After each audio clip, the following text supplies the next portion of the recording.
నమస్తే, welcome to our channel. నేను సౌజన్య. ఆంధ్రప్రదేశ్లో 3 రాజధానులకు సంబంధించి తెరపడిందని చెప్పిన వార్తలు వినిపిస్తున్నాయి. అమరావతి గెలిచిందని చెప్పేసి కూడా అంటున్నారు. సో మరి దీని వెనకాల అసలు ఏం జరిగింది, ఎందుకు ఇలాంటి వ్యాఖ్యలు వస్తున్నాయి, ఈ అంశానికి సంబంధించి మనతో మాట్లాడడానికి, వారి విశ్లేషణని మనతో పంచుకోవడానికి ఈరోజు మనతో పాటు ఉన్నారు senior journalist, senior political analyst CS Rao గారు ఉన్నారు. వారితో మాట్లాడదాం. నమస్తే అండి. నమస్తే. ఏపీకి సంబంధించి 3 రాజధానులకి తెరపడింది, అమరావతియే గెలిచింది అనేటువంటి వ్యాఖ్యలు వినిపిస్తూ ఉన్నాయి. ఈ వ్యాఖ్యల వెనుక అసలు ఏం జరిగింది, ఏమిటి? అంటే ఒకటి ఏంటంటే, నైతికంగా అమరావతి నినాదం అనేది గెలిచిందని చెప్పి చెప్పుకోవచ్చు. ఎందుకనంటే ఇప్పటి వరకు కూడా గత 4 సంవత్సరాల నుంచి 3 రాజధానులు ప్రకటించిన తర్వాత 3 రాజధానులు కావాలని చెప్పి ఒక శిబిరం ఉంది, కాదు మాకు అమరావతి కావాలని మేజర్ శిబిరం ఉంది. దాదాపు 4 సంవత్సరాలుగా వాళ్ళు ఈ శిబిరాలు నడుపుతూ ఉన్నారు. విచిత్రంగా అదే అమరావతి ప్రాంతంలో మాకు 3 రాజధానులు కావాలని చెప్పి ఒక శిబిరాన్ని కూడా ఏర్పాటు చేయడం అనేది అది హైలైట్. దాని వెనుక వైఎస్ఆర్ కాంగ్రెస్ పార్టీ ఉంది, జగన్మోహన్ రెడ్డి ఉన్నారనేది గతం నుంచి వినిపించినటువంటి మాట. సరే, ఈ అమరావతి ఇష్యూని కనుక చూస్తే కనుక అసలు అమరావతిలో శంకుస్థాపన రోజు ఎంత అట్టహాసంగా జరిగిందో దాన్ని కనుక ఒకసారి గుర్తు చేసుకుంటే, అమరావతి అనేటువంటి ప్రాజెక్టు ప్రపంచంలోనే నెంబర్ 1 ప్రాజెక్టు అవుతుందని చెప్పేసి అనుకున్నారు అందరూ.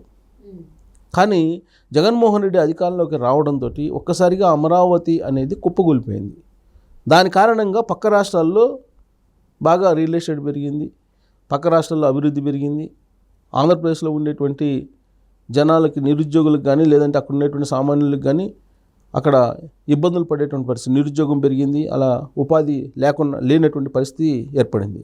రీసెంట్గా ఎస్బీఐ చేసినటువంటి ఒక సర్వేలో, ఆర్థిక సర్వేలో 2029 నాటికి అమరావతి లేకపోవడం కారణంగా సుమారుగా 25 లక్షల కోట్ల రూపాయల నష్టం జరిగింది అక్కడ అని ఒక అంచనా వేసింది. 25 లక్షల కోట్ల రూపాయలు అంటే మాటల 2029 నాటికి అమరావతి ప్రాజెక్టు లేనందువల్ల 25 లక్షల కోట్ల రూపాయలు నష్టపోయింది ఆంధ్రప్రదేశ్ రాష్ట్రం.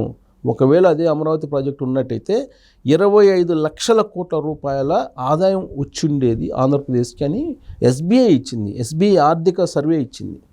ఓకే, అంటే ఎంత నష్టం జరిగింది అనేది అర్థమవుతుంది. అందుకే అమరావతి కావాలి అని చెప్పి ఒక స్లోగన్ చాలా కాలంగా వినిపిస్తుంది. చంద్రబాబు నాయుడు కూడా, బీజేపీ కానీ, చంద్రబాబు నాయుడు కానీ, జనసేన కానీ మమ్మల్ని గెలిపిస్తే అమరావతి రాజధాని, ఆ రోజు నేను చెప్పాము అదే రాజధాని మేము నిర్మించి ఇస్తామని చెప్పి చెప్తూ ఉన్నారు.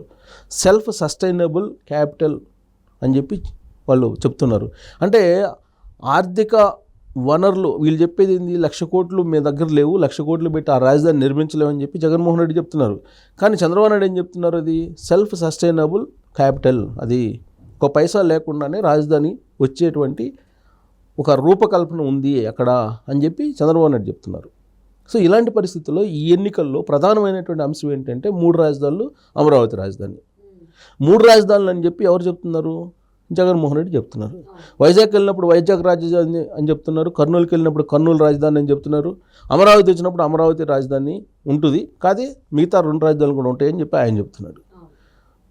మొదట్లో 3 రాజధానులు అనేటువంటి కాన్సెప్ట్ తోటి ఎన్నికలకు వెళ్ళాలని చెప్పి అనుకున్నారు. కానీ సర్వేల్లో 3 రాజధానులు చెప్తే కొంప కూలిపోతుంది, మళ్ళీ అధికారంలోకి వచ్చే అవకాశం లేదని చెప్పి సర్వేలు తేల్చిన తర్వాత ఇప్పుడు ఆ అంశాన్ని లైట్గా తీసుకుంటున్నాడు. ఆ అంశాన్ని పెద్దగా ప్రస్తావించట్లేదు జగన్మోహన్ రెడ్డి మనం కనుక గమనిస్తే.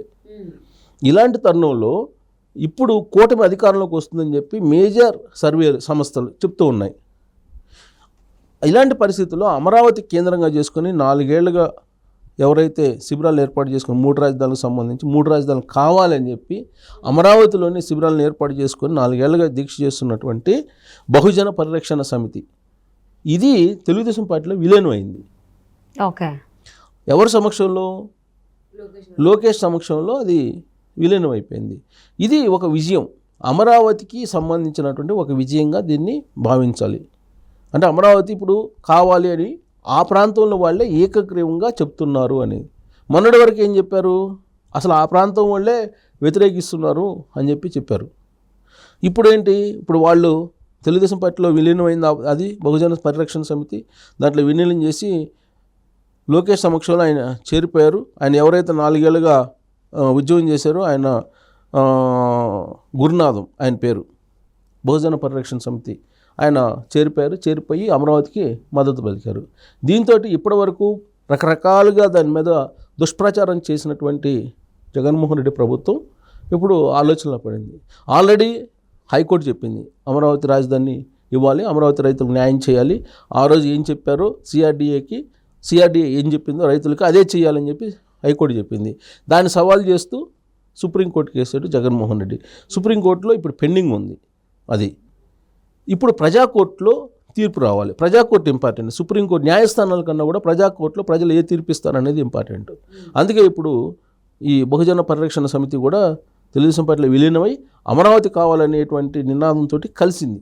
గురునాథం ఇప్పుడు ఆయన వాయిస్ను కూడా వినిపిస్తున్నటువంటి పరిస్థితుల్లో దీన్ని ప్రజాకోర్టులో అమరావతికి లభించినటువంటి తొలి విజయంగా మనం భావించాల్సి ఉంటుంది. వాస్తవంగా 3 రాజధానుల బిల్లు కూడా అసెంబ్లీలో ప్రవేశపెట్టాడు జగన్మోహన్ రెడ్డి. ఆ తర్వాత హైకోర్టు వేసినటువంటి ముట్టికాయల కారణంగా ఉపసంహరించుకున్న తర్వాత కూడా ఆయన సమగ్రమైనటువంటి బిల్లును 3 రాజధానులకు తీసుకొస్తానని చెప్పి చెప్పడం జరిగింది. కానీ లీగల్గా యాక్సెప్టెన్స్ లేని కారణంగా ఆయన ఇప్పటివరకు కూడా 3 రాజధానుల బిల్లుని అఫీషియల్గా పెట్టలేకపోయాడు. ఊరికే ఓరల్గా మౌఖికంగా అంటున్నాడు తప్పితే 3 రాజధానులు అనేటువంటిది అసలు అక్కడ లేదు. At the same time Amaravati మీద ఒక కక్షపూరితంగా ఆయన ఏం చేశారంటే అమరావతిలో ఉండే రోడ్లను కూడా డిస్టర్బ్ చేశారు అనేది ఒకటి ఉంది. ప్లస్ అక్కడేదో జరిగిపోయింది అనేది ప్రచారం చేశారు. ఫస్ట్ ఏంటి ఒక సామాజిక వర్గానికి సంబంధించినటువంటి రాజధాని అని చెప్పి ప్రచారం చేశారు. ఆ తర్వాత ఏం చేశారు, ఇన్సైడర్ ట్రేడింగ్ జరిగిందని చెప్పి కొన్ని రోజుల పాటు ప్రచారం చేశారు. ఆ తర్వాత ఏం చేశారు, అక్కడ అసలు మునిగిపోయే అవకాశం ఉంది అక్కడ రాజధాని పెడితే, కాబట్టి అసలు అక్కడ శివరామకృష్ణ కమిషన్ అది చెప్పలేదని చెప్పి కొన్ని రోజులు చెప్పారు. ఆ తర్వాత ఏం చేశారు, అసలు అటు కాదు అధికార వికేంద్రీకరణ అనేది ఉండాలి కాబట్టి 3 రాజధానులు అని చెప్పి చెప్పారు. ఇట్లా రకరకాలుగా చెప్తూ వచ్చి లాస్ట్కి అమరావతిలో ఉండేటువంటి కోర్ క్యాపిటల్ పక్కనే రాజధానేతర ప్రాంతాలకు సంబంధించినటువంటి వాళ్ళకి 1 సెంటు భూమిని ఇచ్చి అక్కడ పెద్ద డిస్ప్యూట్ని తీసుకొచ్చాడు. అక్కడ కూడా అంటే 1 సెంటు భూమిని ఇచ్చేసి అక్కడ కోర్ క్యాపిటల్ డిజైన్నే మార్చేసేటువంటి ప్రయత్నం చేశాడు ఆయన. ఇప్పుడు దానికి సంబంధించి శంకుస్థాపన చేయడానికి వెళ్ళాడు. అది కూడా హెలికాప్టర్లో వెళ్ళాడు. ఆ 5 కిలోమీటర్లకి వెళ్ళి ఆ రోజు శంకుస్థాపన చేసి ఆయన 1 సెంటు భూమిని కేటాయిస్తూ రాజధానేతర ప్రాంతాలకు సంబంధించి అక్కడ ఎవరెవరికో ఇచ్చారు. రాజధాని రైతులు భూములు ఇస్తే వాళ్ళకేమో న్యాయం చేయకుండా ఇప్పటికి కూడా వాళ్ళకి కౌలు డబ్బులు కౌలు డబ్బులు ఇవ్వకపోగా వాళ్ళు ఇచ్చినటువంటి భూముల్లో కట్టినటువంటి అసెంబ్లీ అక్కడ సెక్రటరియట్ ఉన్నాయి, వాటిని వాడుకుంటున్నారు. అప్పుడేమో చంద్రబాబు నాయుడు కట్టిన గ్రాఫిక్స్ అక్కడ ఏం లేవన్నారు.